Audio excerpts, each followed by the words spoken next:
आता बघूया टॉप 9 मोठ्या बातम्या। स्थानिक स्वराज्य संस्थांच्या निवडणुका डिसेंबर-जानेवारीमध्ये होणार असल्याची माहिती। दरम्यान राज्य निवडणूक आयुक्त दिनेश वाघमारे यांची माहिती। स्थानिक स्वराज्य संस्थांच्या निवडणुकीसाठी व्हीव्हीपॅट मशीन वापरणार नाही असंही केलं स्पष्ट। प्रांजल खेवलकर प्रकरणामध्ये राज्य महिला आयोगाकडे प्राप्त झालेल्या तक्रारीनुसार तपासाला सुरुवात। आयोगाच्या पत्रानुसार तपास करून पुणे पोलीस अहवाल सादर करणार। पुणे पोलिसांकडून मानवी तस्करीच्या अनुषंगाने तपास सुरू। पुणे महानगरपालिका आयुक्तांच्या बंगल्यातनं महागड्या वस्तू गायब, तर 24 तास सुरक्षा असताना सुद्धा बंगल्यातल्या साहित्य वस्तू गायब झाल्या कशा? गायब झालेल्या वस्तूंसह अन्य वस्तूंसाठी 20 लाखांच्या निविदा काढल्याचीही माहिती। पहिली आणि दुसरीच्या इंग्रजीच्या पुस्तकात एकच कविता, कवितेचं फक्त चित्र बदलण्यात आलंय। बर्ड्स कॅन फ्लाय टायटल असणारी ही कविता दोन्ही वर्गात असल्यामुळे पालक संभ्रमात।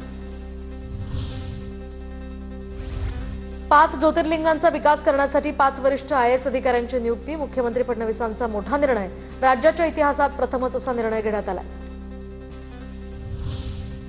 खालिद का शिवाजी या चित्रपटावरून विश्व हिंदू परिषद आक्रमक। खालिद का शिवाजी या चित्रपटावर बंदी घालण्याची मागणी, तर ट्रेलर पाहून आमच्या उद्देशांवर शंका घेऊ नका, दिग्दर्शक राज मोरे यांच्याकडून स्पष्टीकरण।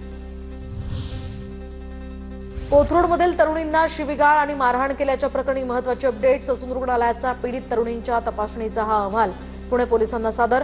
तपासणी अहवालातनं तरुणींना कोणतीही ताजी दुखापत नसल्याचं समोर। 6वीतल्या विद्यार्थिनीचा हृदयविकाराच्या झटक्यानं मृत्यू, तर नाशिक शहरातल्या इंग्रजी माध्यम शाळेतली ही घटना। शाळेच्या गेटमधून आत प्रवेश करत असताना विद्यार्थिनी कोसळली। मृत विद्यार्थिनी श्रेया कापडी हिला हृदयाशी संबंधित आजार असल्याची माहिती। पुण्यामध्ये 8 तारखेला शेतकरी हक्क परिषदेचं आयोजन। बच्चू कडू, राजू शेट्टी, अजित नवले आणि कैलास पाटील यामध्ये हजर राहणार। पुण्यातनं शेतकरी कर्जमाफीची मागणी होणार। शेतकरी नेते सरकार विरोधात लढा उभारण्याच्या तयारीत।